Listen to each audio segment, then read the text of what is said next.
el príncipe de los predicadores, Charles Spurgeon. Narrado por Samuel Andrés Chaparro Sandoval.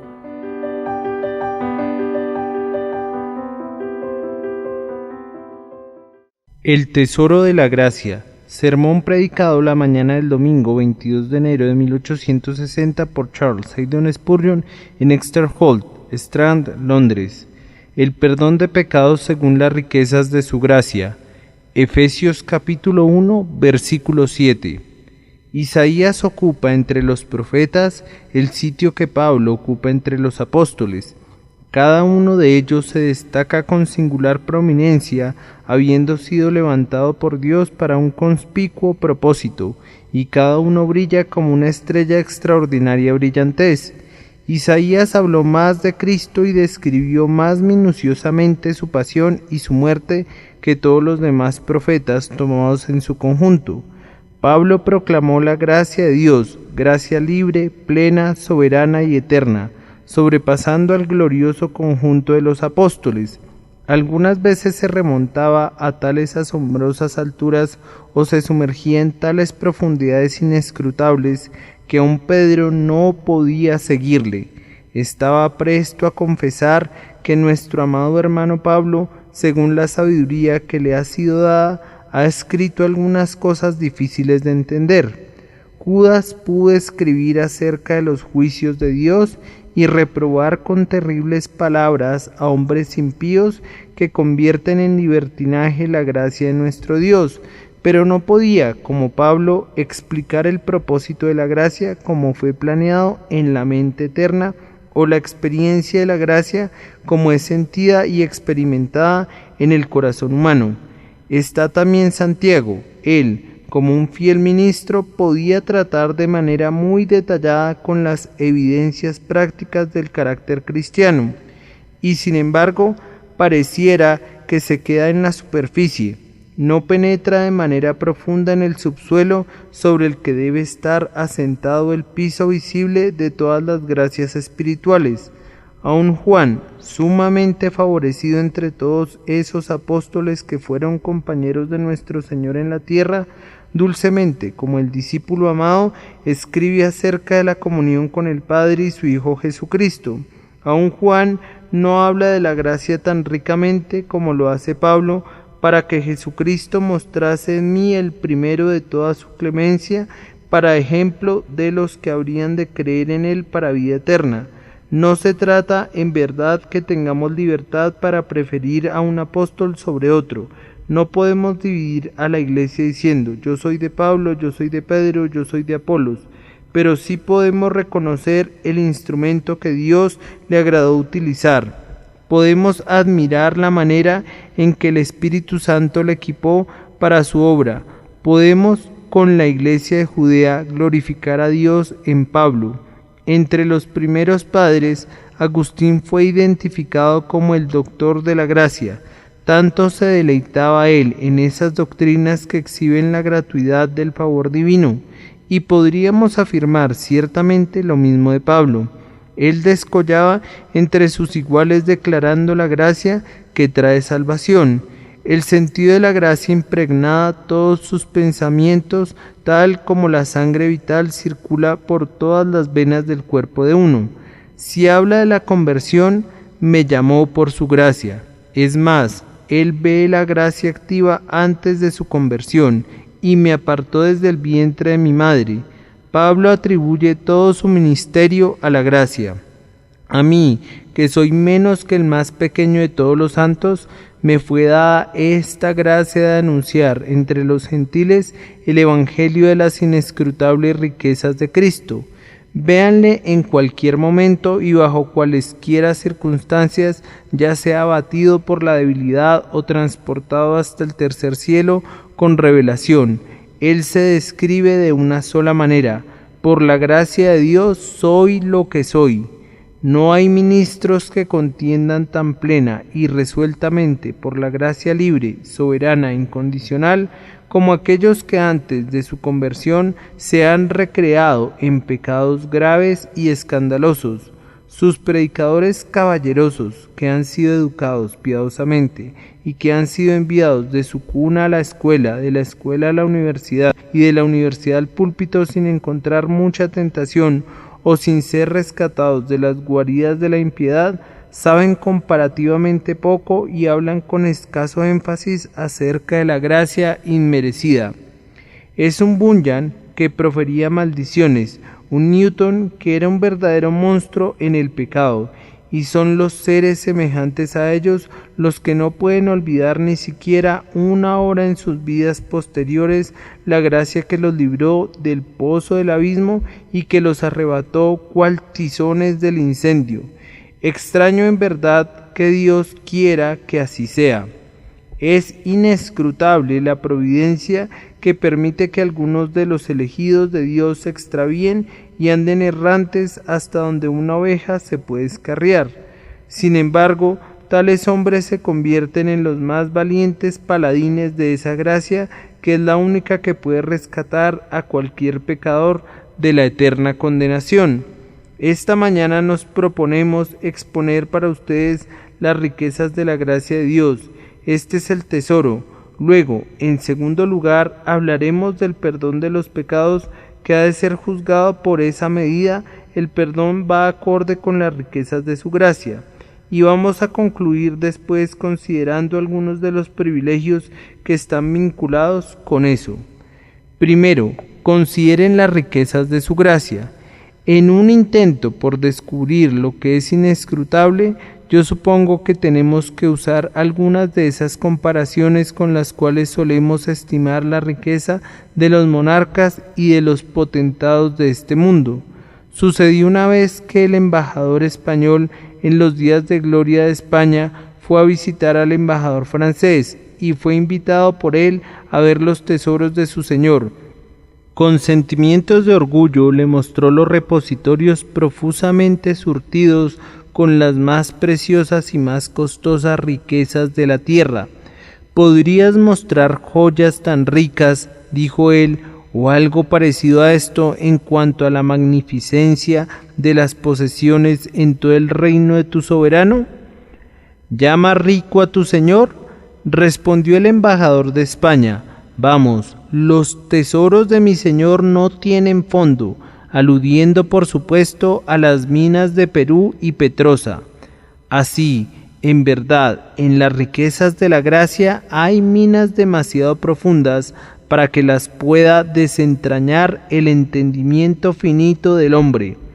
Por profunda que sea tu investigación, hay todavía una capa situada por debajo que desconcierta toda investigación. ¿Quién puede descubrir jamás los atributos de Dios? ¿Quién puede conocer al Todopoderoso a la perfección? No sabemos cómo estimar la propia cualidad y las propiedades de la gracia tal como mora en la mente de la deidad. El amor en el pecho humano es una pasión. Con Dios no es así. El amor es un atributo de la esencia divina. Dios es amor. En los hombres la gracia y la libertad pueden convertirse en un hábito, pero con Dios la gracia es un atributo intrínseco de su naturaleza. Él tiene que ser clemente. Así como por necesidad de su deidad Él es omnipotente y omnipresente, así también Él es clemente por absoluta necesidad de su divinidad. Entremos pues, hermanos míos, en esta resplandeciente mina de los atributos de la gracia de Dios. Cada uno de los atributos de Dios es infinito, y por tanto este atributo de la gracia no tiene límites. Ustedes no pueden concebir la infinitud de Dios. ¿Por qué entonces tendría yo que intentar describirla? Sin embargo, recuerden que como los atributos de Dios tienen el mismo alcance, la medida de un atributo tiene que ser la medida de otro. O, prosiguiendo, si un atributo no tiene límite, tampoco lo tiene otro atributo. Ahora, ustedes no pueden concebir ningún límite para la omnipotencia de Dios. ¿Qué es lo que no puede hacer? Él puede crear, Él puede destruir, Él puede crear una miríada de universos con su palabra, o Él puede apagar la luz de miríadas de estrellas tan fácilmente como nosotros apagamos una chispa con el pie. Basta que así lo quiera y criaturas sin número cantan su alabanza. Otro acto de volición y esas criaturas se hunden en su desnuda nada, así como la espuma de un momento se deshace en la ola que la transporta y se pierde para siempre. El astrónomo dirige su telescopio al espacio más remoto y no puede encontrar ningún límite para el poder creador de Dios, pero si pareciera encontrar algún límite, nosotros le informaríamos entonces que todos los mundos de los mundos que se agrupan en el espacio, densos como las gotas del rocío matutino sobre los prados, no son sino jirones del poder de Dios. Él puede hacer más que todas esas cosas, puede deshacerlas y convertirlas en nada y puede comenzar de nuevo. Ahora, así de ilimitado como es su poder, así de infinita es su gracia. Así como tiene poder para hacer cualquier cosa, así tiene gracia suficiente para dar cualquier cosa, para darlo todo al primero de los pecadores. Tomen otro atributo si les parece, la omnisciencia de Dios. No hay límite para ella. Nosotros sabemos que su mirada está sobre cada individuo de nuestra raza. Le ve tan minuciosamente como si fuera la única criatura que existiera. Se cuenta del águila que presume desafiar con su mirada al sol, pero que, cuando alcanza su mayor altura, puede detectar el movimiento del pez más pequeño en las profundidades del mar. Pero, ¿qué es esto comparado con la omnisciencia de Dios? Su ojo rastrea al sol en su maravilloso curso. Su ojo advierte al cometa alado cuando vuela a través del espacio. Su ojo discierne el límite más distante de la creación, habitada o inhabitada. No hay nada oculto de esa luz. Con él no hay tinieblas del todo. Si me remoto al cielo, Él está allí. Si me sumerjo en el infierno, Él está allí. Si vuelo montado en el rayo matutino más allá del mar occidental, su mano, más veloz, arribará primero y allí detendrá al fugitivo. No hay ningún límite para su entendimiento, ni lo hay para su gracia. Así como su conocimiento abarca todas las cosas, así su gracia abarca todos los pecados, todas las pruebas, todas las debilidades del pueblo en el que está puesto su corazón. Entonces, mis queridos hermanos, la próxima vez que tengamos miedo de que la gracia de Dios se extinga, miremos en el interior de esta mina y entonces reflexionemos en que todo lo que ha sido extraído jamás de ella no la ha reducido ni en una sola partícula. Todas las nubes que han sido tomadas del mar no han disminuido jamás su profundidad, y todo el amor y toda la misericordia que Dios ha dado a los casi infinitos números de la raza humana no ha disminuido ni en una sola pizca la montaña de su gracia. Pero sigamos adelante. Nosotros juzgamos algunas veces la riqueza de los hombres no únicamente por sus propiedades reales en minas y cosas semejantes, sino por lo que tienen disponible que ha sido almacenado en el tesoro. Tengo que llevarlos ahora, hermanos míos, al reluciente tesoro de la gracia divina. Ustedes conocen su nombre, se llama el pacto. ¿No han oído de la maravillosa historia de lo que se hizo en la antigüedad antes de que el mundo fuera hecho?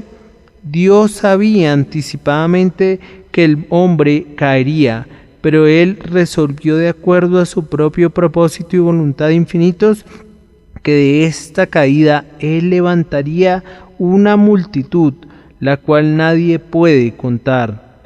El Padre Eterno sostuvo un solemne consejo con el Hijo y el Espíritu Santo. Así habló el Padre: Yo quiero que los que he elegido sean salvados. Así dijo el Hijo: Padre mío, estoy dispuesto a desangrarme y morir para que tu justicia no sufra y que tu propósito sea ejecutado. Yo quiero, dijo el Espíritu Santo, que aquellos a quienes el Hijo redima con sangre sean llamados por gracia, sean vivificados, sean preservados, sean santificados y perfeccionados y llevados a salvo al hogar. Entonces se suscribió el pacto y fue firmado, sellado y ratificado entre los tres sagrados. El Padre dio a su Hijo, el Hijo se entregó a sí mismo y el Espíritu promete toda su influencia y toda su presencia a todos los elegidos. Entonces el Padre dio al Hijo las personas de sus elegidos. Entonces el Hijo se entregó a sí mismo a los elegidos y los tomó en unión con Él, y entonces el Espíritu prometió en el pacto que esos elegidos iban a ser llevados a salvo al hogar al final. Siempre que pienso en el antiguo pacto de gracia, me quedo perfectamente asombrado y azorado con su gracia. Yo no podría ser inducido a ser arminiano de ninguna manera. La poesía misma de nuestra santa religión radica en esas antiguas cosas de los montes eternos, en ese glorioso pacto firmado y sellado y ratificado, bien ordenado en todas las cosas desde toda la eternidad.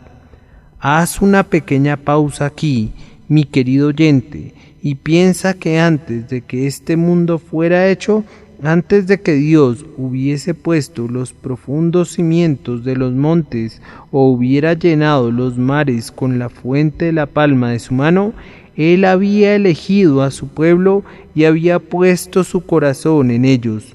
A ellos se dio a sí mismo, dio a su Hijo, su cielo y su todo. Por ellos Cristo determinó renunciar a su bienaventuranza, a su hogar, a su vida. A ellos el Espíritu les prometió todos sus atributos para que fueran bendecidos. Oh gracia divina, cuán gloriosa eres tú, sin principio ni fin. ¿Cómo he de alabarte? Ángeles, hagan suya la melodía, canten estos nobles temas, el amor del Padre, el amor del Hijo y el amor del Espíritu.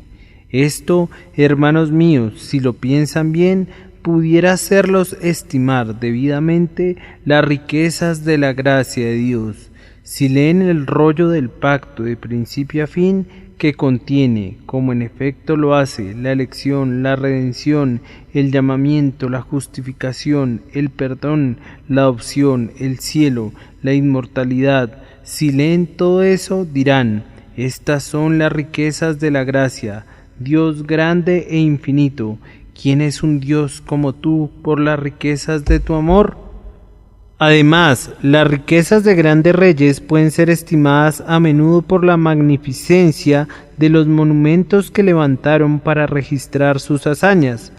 Nos hemos quedado sorprendidos en estos tiempos modernos por las maravillosas riquezas de los reyes de Nínive y Babilonia. Los monarcas modernos, con todos sus aparatos, no podrían erigir tales cantidades gigantescas de palacios como aquellos en los que el viejo Nabucodonosor caminaba en tiempos antiguos. Nos volvemos a las pirámides y vemos allí lo que la riqueza de las naciones puede lograr. Miramos al otro lado del océano a México y a Perú y vemos las reliquias de un pueblo semibárbaro, pero nos quedamos pasmados y asombrados al pensar en qué riquezas y qué minas de riquezas deben de haber poseído antes de que tales obras pudiesen ser completadas. Tal vez pudiéramos juzgar mejor las riquezas de Salomón cuando pensamos en esas grandes ciudades que él construyó en el desierto, Tadmore y Palmira. Cuando visitamos esas ruinas y vemos las sólidas columnas y la magnificente escultura, decimos: Salomón era rico realmente. Al caminar en medio de las ruinas sentimos algo parecido a lo que sintió la reina de Saba, que ni aun en la Escritura se nos dice la mitad acerca de las riquezas de Salomón. Hermanos míos, Dios nos ha conducido a inspeccionar trofeos más ricos que los de Salomón o de Nabucodonosor o de Moctezuma o todos los de Faraón. Vuelvan su mirada hacia allá y vean a toda esa hueste comprada con sangre, vestidos de ropas blancas, rodeando el trono. Oigan cómo cantan con voz triunfante, con melodías seráficas, al que nos amó y nos lavó de nuestros pecados con su sangre. A él sea la gloria e imperio por los siglos de los siglos. ¿Y quiénes son ellos? ¿Quiénes son esos trofeos de su gracia? Algunos de ellos provienen de los lupanares de la prostitución, muchos han venido de las tabernas de la borrachera. Es más, las manos de algunos de ellos, que ahora son tan blancas y hermosas, antes estuvieron enrojecidas con la sangre de los santos. Veo allá a los hombres que clavaron al Salvador al madero, hombres que maldijeron a Dios e invocaron muerte y condenación sobre ellos mismos.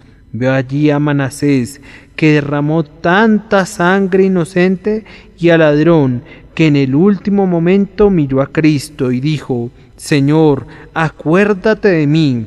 Pero no necesito hacer que miren tan alto.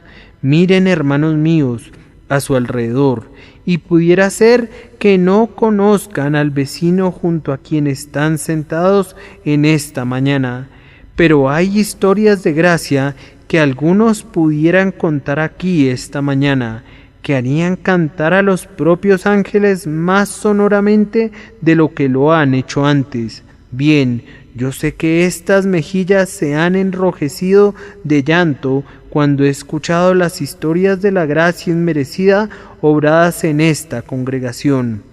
Entonces yo las llego a conocer, pero por supuesto no son desconocidas para ustedes, que estuvieron entre los más viles de los hombres, entre la escoria de la sociedad. Contamos aquí con aquellos para los que proferir maldiciones era algo natural y la borrachera se había convertido en un hábito, y sin embargo aquí están, y son ahora siervos de Dios y de su iglesia, y se deleitan en dar testimonio a otros del grandioso Salvador que han encontrado. Ah, pero, mi querido oyente, tal vez tú seas uno de esos trofeos, y si es así, la mejor prueba de las riquezas de su gracia es la que tú encuentras en tu propia alma. Yo pienso que Dios es clemente cuando veo que otros son salvados, pero sé que lo es porque Él me ha salvado a mí. Aquel muchacho díscolo y voluntarioso, que se burlaba del amor de una madre y que permanecía impasible a pesar de todas sus oraciones, que sólo deseaba conocer un pecado para perpetrarlo, ¿está de pie aquí hoy para predicarles el Evangelio de la gracia de Dios? Sí.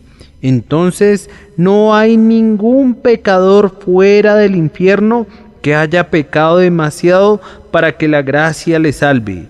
Ese amor que puede alcanzarme a mí, puede alcanzarte a ti. Ahora conozco las riquezas de su gracia porque las he probado y las siento en lo más íntimo de mi corazón, mi querido oyente, y espero que tú las conozcas también. Y entonces te unirás con nuestro poeta que dice: entonces seré el que cante más recio en la multitud, mientras las resonantes mansiones en los cielos suenen con gritos de gracia soberana. Vayamos ahora un poco más adelante. Hemos mirado así el vino y los tesoros y los monumentos, pero hay más, una cosa que asombró a la reina de Saba con respecto a las riquezas de Salomón, fue la suntuosidad de su mesa. Grandes multitudes se sentaban a la mesa para comer y beber, y aunque eran muchos, con todo, todos tenían lo suficiente y aún sobraba. Su corazón se quedó pasmado cuando ella vio las provisiones que llevaba en un solo día. Olvido en este preciso momento, aunque tenía la intención de referirme al pasaje de cuántos animales engordados, cuántos bueyes de pasto y cuántos ciervos, corzos y animales de caza de todo tipo, y cuántos coros de harina y cuántos galones de aceite eran llevados a la mesa de Salomón cada día. Pero era algo maravilloso. Y las multitudes que se sentaban a festejar eran maravillosas también, y sin embargo había suficiente para todos. Y ahora piensen, hermanos míos, en las hospitalidades del Dios de la gracia cada día. Millones de su pueblo están sentados en este día al festín. Hambrientos y sedientos traen con ellos al banquete gran apetito. Pero ni uno solo de ellos regresa insatisfecho. Hay suficiente para cada uno, suficiente para todos, suficiente perennemente. Aunque las huestes que se alimentan allí son incontables como las estrellas del cielo, con todo yo veo que a ninguno le hace falta su porción. Él abre su mano y suple la carencia de cada santo viviente sobre la faz de la tierra. Piensen en cuánta gracia requiere un santo, tanta gracia que nada sino el infinito puede suministrársela por un día. Quemamos tanto combustible cada día para mantener el fuego del amor en nuestros corazones que podríamos agotar las minas de Inglaterra de toda su riqueza de carbón. Ciertamente, si no fuera porque tenemos infinitos tesoros de gracia y el consumo diario de un solo santo podría demandar más que todo lo que puede encontrarse sobre la faz de la tierra. Y, sin embargo, no es uno sino son muchos santos y muchos cientos, no por un solo día, sino por muchos días, no únicamente por muchos años, sino generación tras generación, siglo tras siglo, raza tras raza de hombres que viven de la plenitud de Dios en Cristo. Sin embargo, ninguno de ellos padece hambre. Todos beben hasta saciarse, comen y quedan satisfechos. Entonces, ¿qué riquezas de gracia podemos ver en la suntuosidad de su hospitalidad?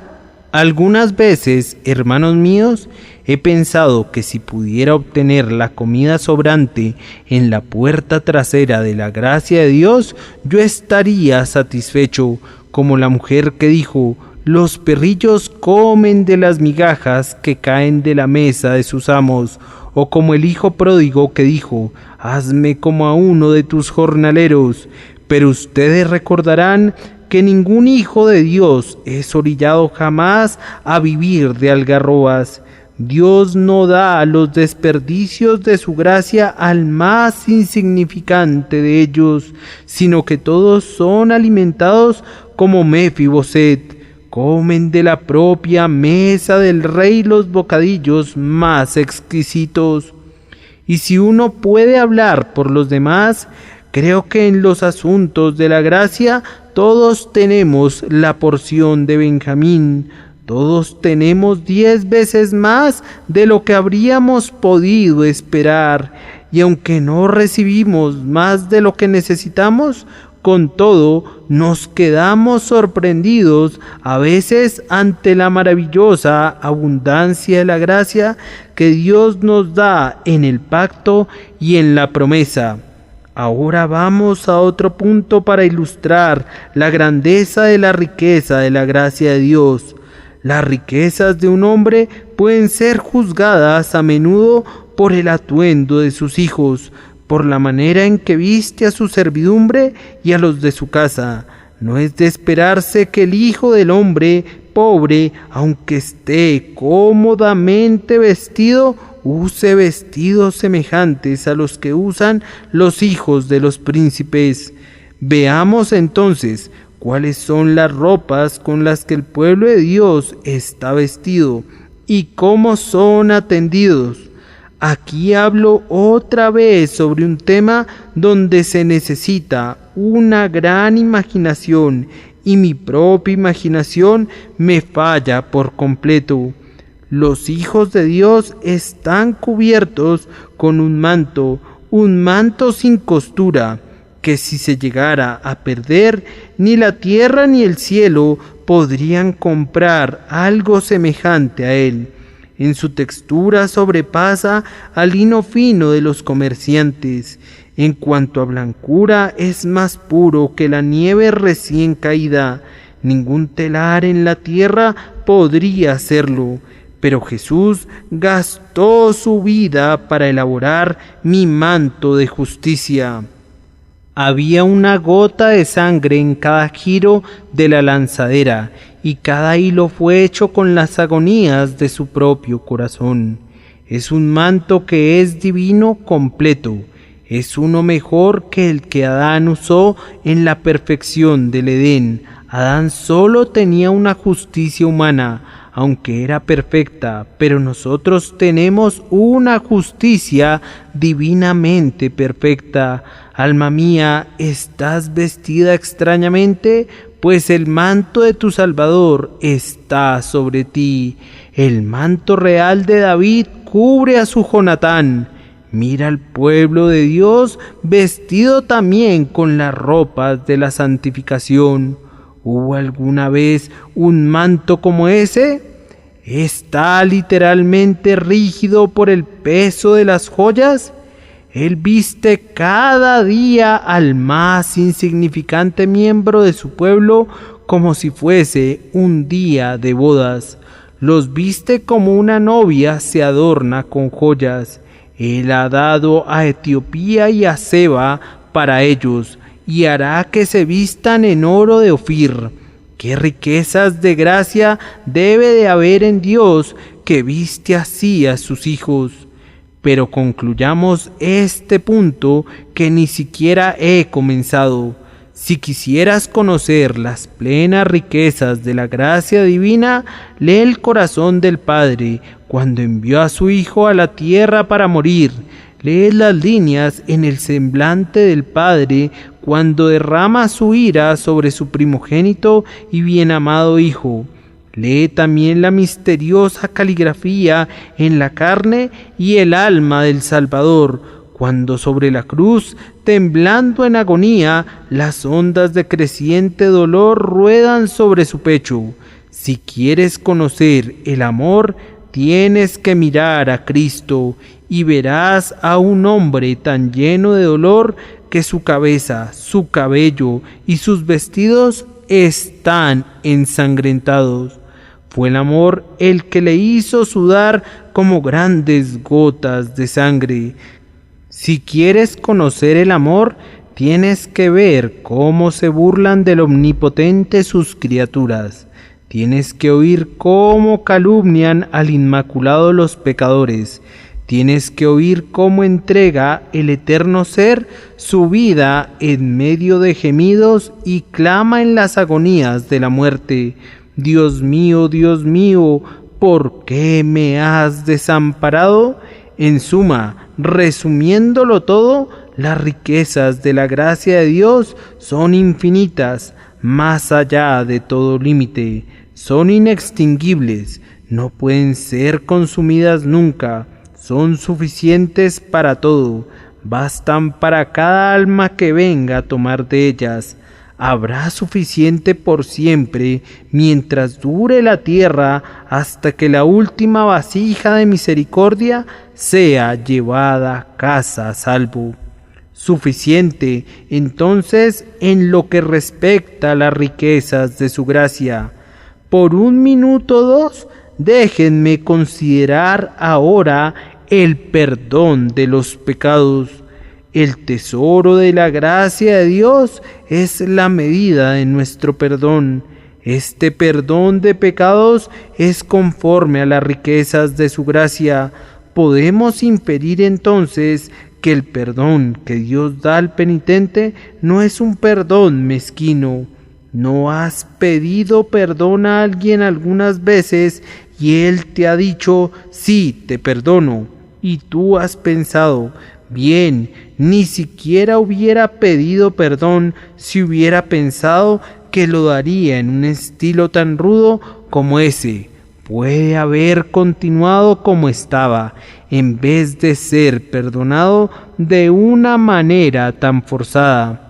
Pero cuando Dios perdona a un hombre, aunque sea el peor de los pecadores, extiende su mano y perdona libremente. De hecho, hay tanto gozo en el corazón de Dios cuando perdona como lo hay en el corazón del pecador cuando es perdonado.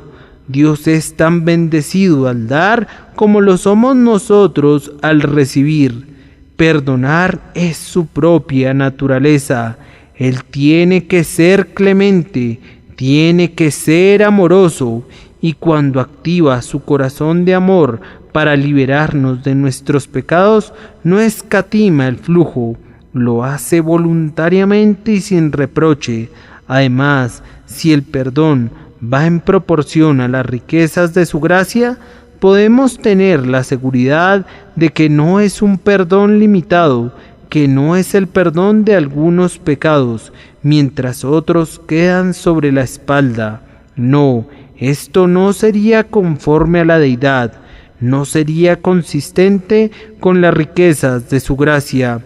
Cuando Dios perdona, pone la marca en todo pecado que el creyente ha cometido alguna vez o que cometerá jamás.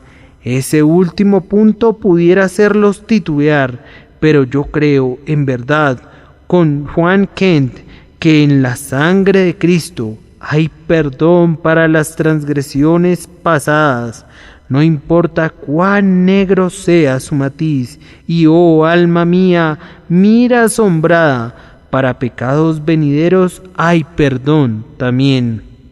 No importa cuántos, no importa cuán atroces, no importan cuán innumerables pudieran haber sido tus pecados, el instante en que crees, cada uno de ellos es borrado.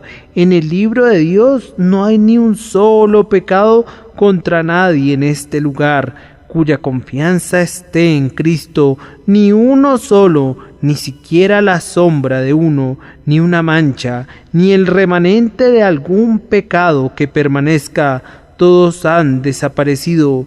Cuando el diluvio de Noé cubrió los montes más elevados, pueden tener la seguridad que cubrió las madrigueras de los topos.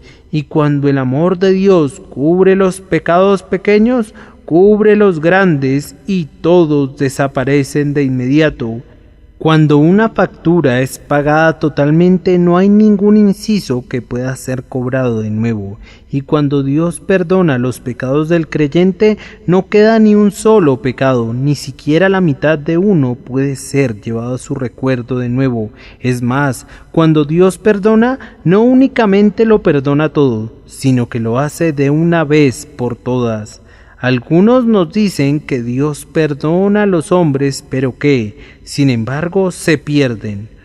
Un excelente Dios es ese de ustedes. Ellos creen que el pecador penitente encuentra misericordia, pero que si al poco tiempo resbala o tropieza, será sacado del pacto de gracia y perecerá. Yo no podría ni querría creer en un pacto así. Yo lo piso bajo mis pies como algo completamente despreciable. Cuando el Dios que yo amo perdona, nunca castiga posteriormente. Por un sacrificio hay una plena remisión de todo pecado que hubo alguna vez en contra de un creyente o que alguna vez habrá en contra suya.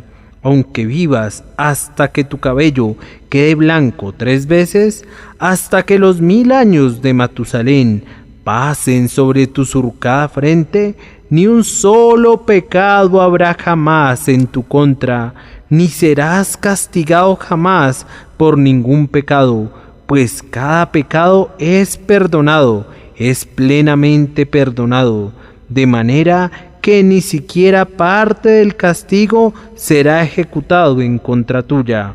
Bien, pero, dice alguien, ¿cómo es que Dios castiga a sus hijos? Yo respondo, no los castiga, Él los disciplina como un padre, pero eso es diferente del castigo de un juez. Si el hijo de un juez fuera llevado al tribunal y ese hijo fuere perdonado libremente de todo el mal que hubiera hecho, si la justicia lo exoneró y lo absolvió, pudiera suceder, no obstante, que hubiera un mal en el corazón de ese hijo que el padre, por amor al hijo, tendría que sacar con azotes. Pero hay una gran diferencia entre una vara en la mano del verdugo y una vara en la mano del padre. Que Dios me hiera si peco contra él. Sin embargo, no es debido a la culpa del pecado. No hay ningún castigo en él de ningún tipo, pues la cláusula penal ha sido eliminada. Es solo para curarme de mi falta que hace salir la locura de mi corazón.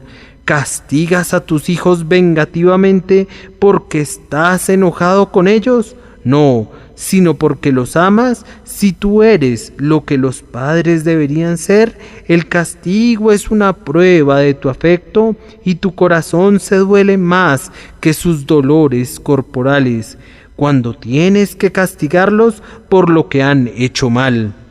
Dios no está enojado en contra de sus hijos, ni hay ningún pecado en ellos que Él castigará. Él les aplicará la vara, pero no los castigará por el pecado. Oh, gracia gloriosa, es un evangelio digno de ser predicado. El instante en que un pecador cree y confía en su Dios crucificado, recibe de inmediato su perdón, redención plena por medio de la sangre de Cristo. Todo ha sido borrado, cada átomo ha desaparecido, ha sido quitado por siempre y para siempre, y Él lo sabe muy bien. Ahora, liberado del pecado, camino en libertad. La sangre de mi Salvador es mi pleno descargo. A sus amados pies pongo mi alma, como un pecador salvado, y le rindo homenaje. Habiendo hablado así del perdón del pecado, diciendo que es plenamente proporcionado a la gracia de Dios, le voy a hacer esta pregunta a mi oyente. Amigo mío, ¿eres un hombre perdonado? ¿Todos tus pecados han desaparecido? No, dice alguien. No puedo decir que han desaparecido, pero estoy haciendo lo mejor que puedo para reformarme. Puedes hacer lo mejor que puedas para reformarte, y yo espero que lo hagas, pero eso nunca lavará tus pecados pasados.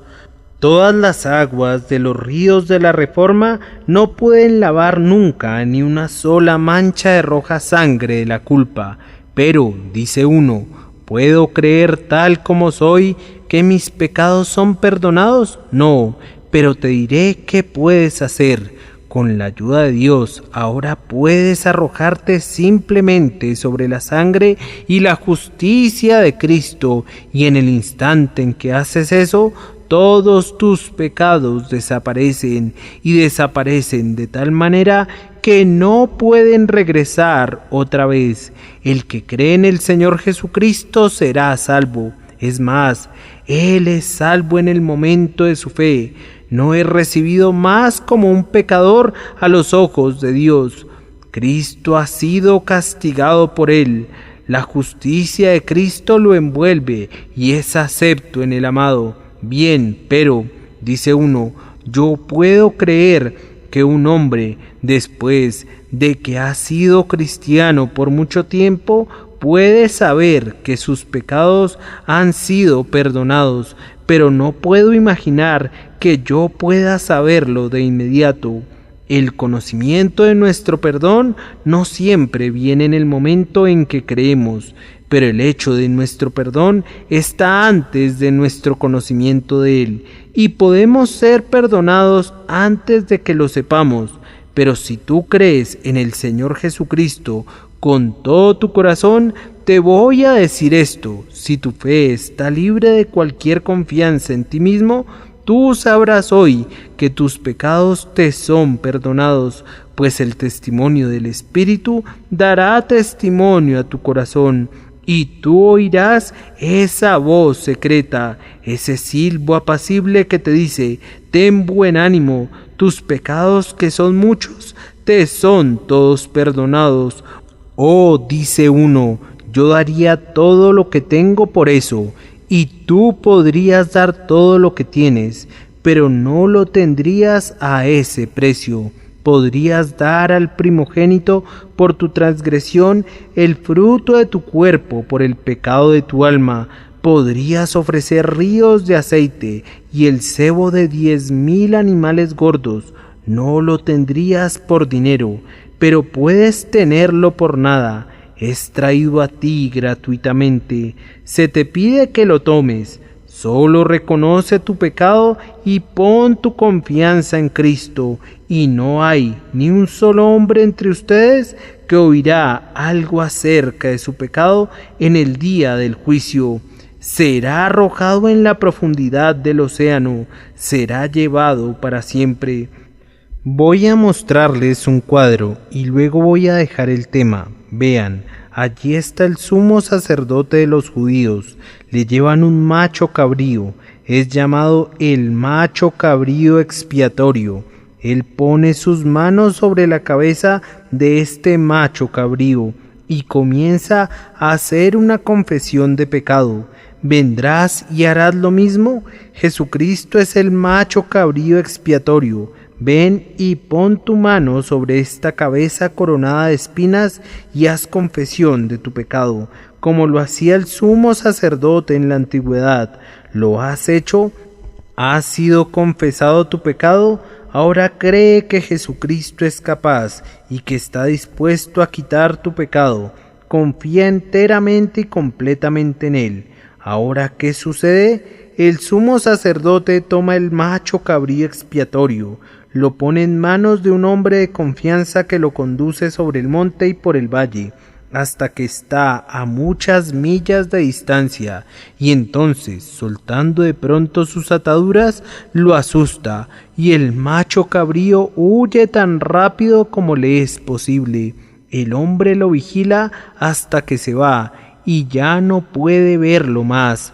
Regresa y dice: me llevé lejos al macho cabrío expiatorio y desapareció de mi vista, se ha ido al desierto. Ah, mi querido oyente, y si tú has puesto tus pecados en Cristo mediante una plena confesión, recuerda que Él los ha quitado. Cuánto está lejos el oriente del occidente, se han marchado y se han marchado eternamente.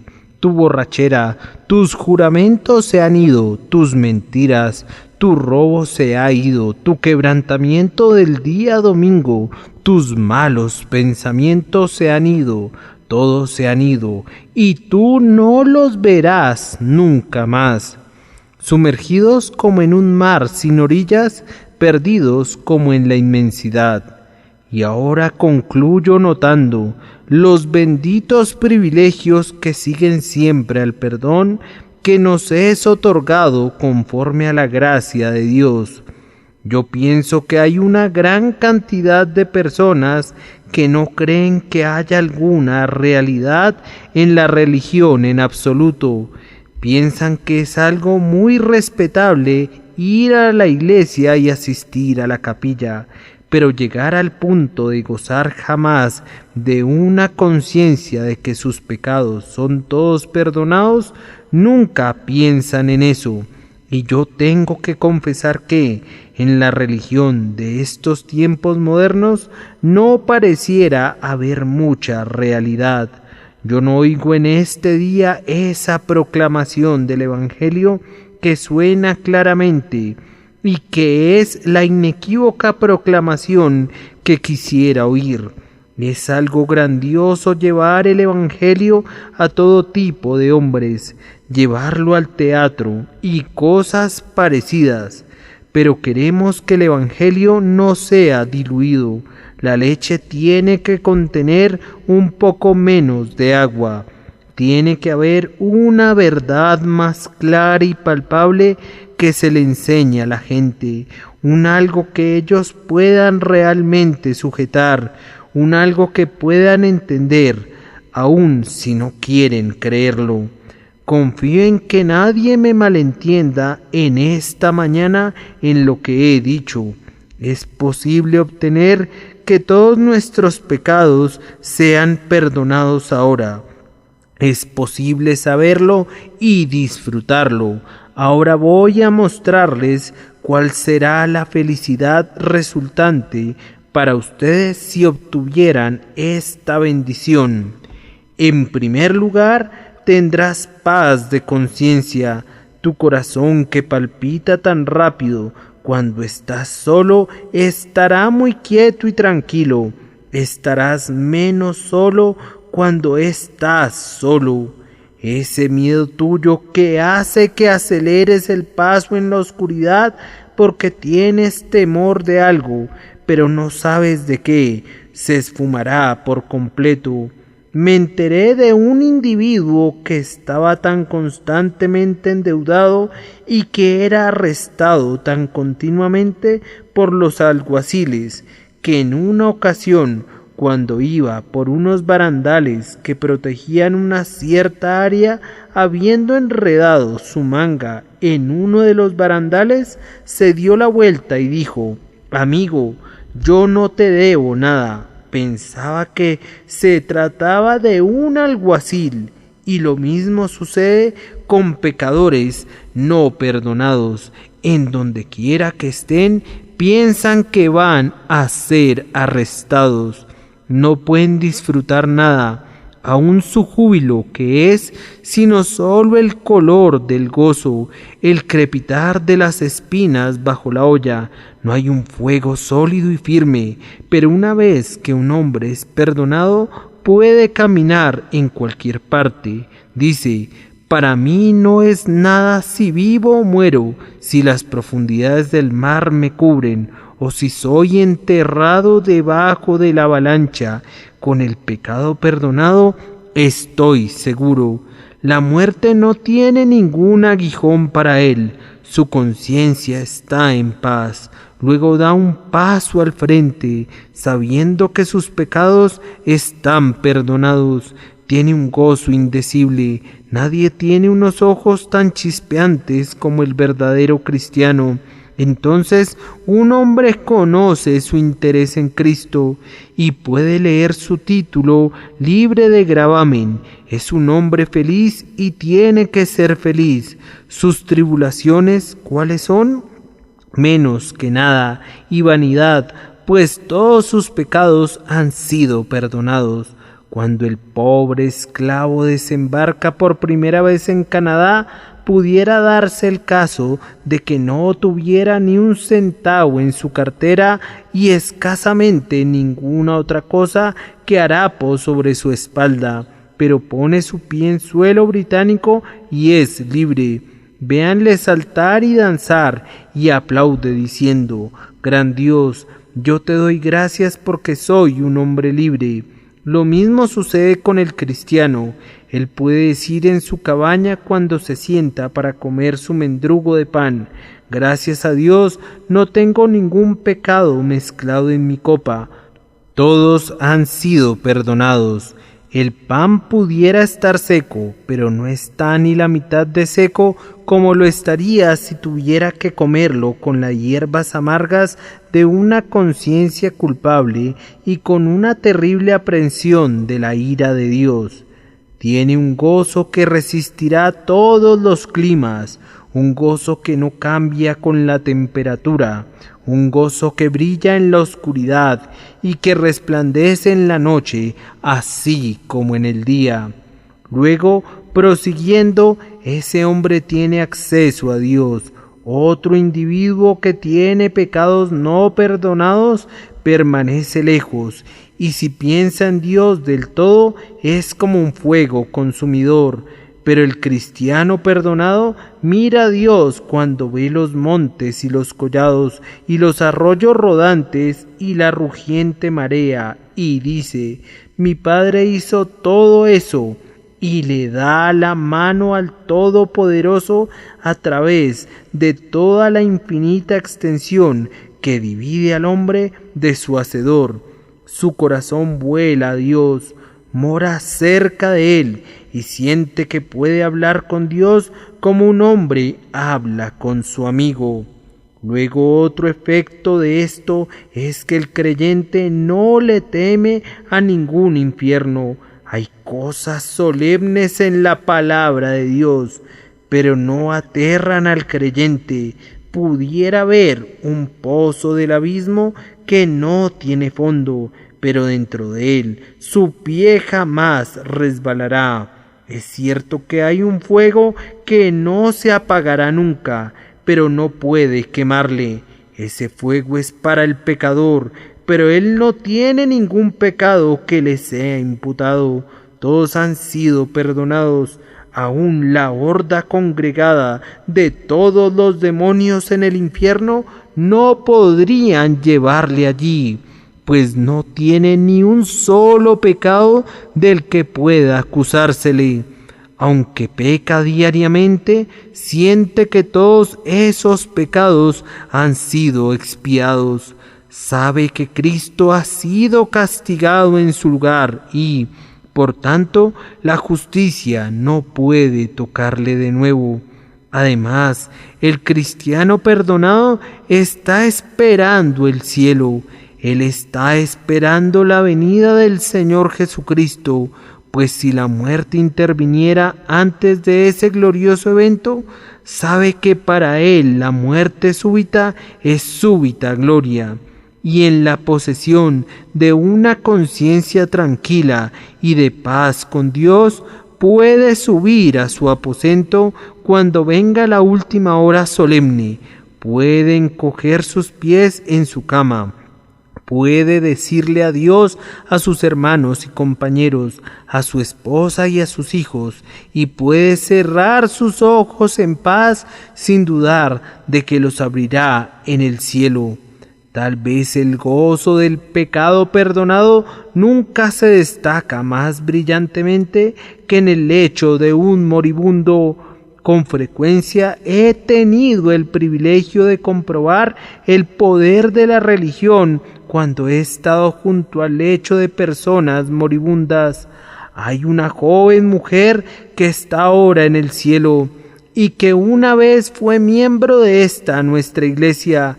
Yo fui a verla con uno de mis amados diáconos cuando su partida estaba muy cercana. Sufría la última etapa de la tisis. Se miraba hermosa y dulcemente bella, y creo que nunca oí tales sílabas como las que caían de los labios de esa muchacha. Había tenido decepciones y pruebas y problemas, pero de todo ello no tenía que decir ni una sola palabra, excepto que bendecía a Dios por ello. La habían llevado más cerca del Salvador, y cuando le preguntamos si no tenía miedo de morir, no, respondió. Lo único que temo es esto, tengo miedo de vivir, no sea que mi paciencia se agote. Todavía no he dicho ni una palabra de impaciencia, Señor, y espero no hacerlo. Es triste estar tan débil, pero pienso que si me tocara decidir, preferiría estar aquí que gozando de salud, pues es algo muy precioso para mí. Yo sé que mi Redentor vive y estoy esperando el momento cuando Él envíe su carro de fuego para llevarme con Él. Yo le hice la pregunta, ¿tienes alguna duda? No, ninguna, Señor. ¿Por qué habría de tenerla? Yo sujeto mis brazos alrededor del cuello de Cristo y ¿no tienes ningún miedo por tus pecados? No, Señor, todos han sido perdonados. Yo confío en la sangre preciosa del Salvador. ¿Y crees que seguirás siendo tan valiente como ahora cuando llegue efectivamente el momento de tu muerte? No, Señor, si Él me dejara, pero Él nunca me dejará, pues ha dicho, no te desampararé ni te dejaré. Ahí tienen a la fe, queridos hermanos y hermanas, que todos la tengamos y recibamos el perdón de los pecados según las riquezas de su gracia.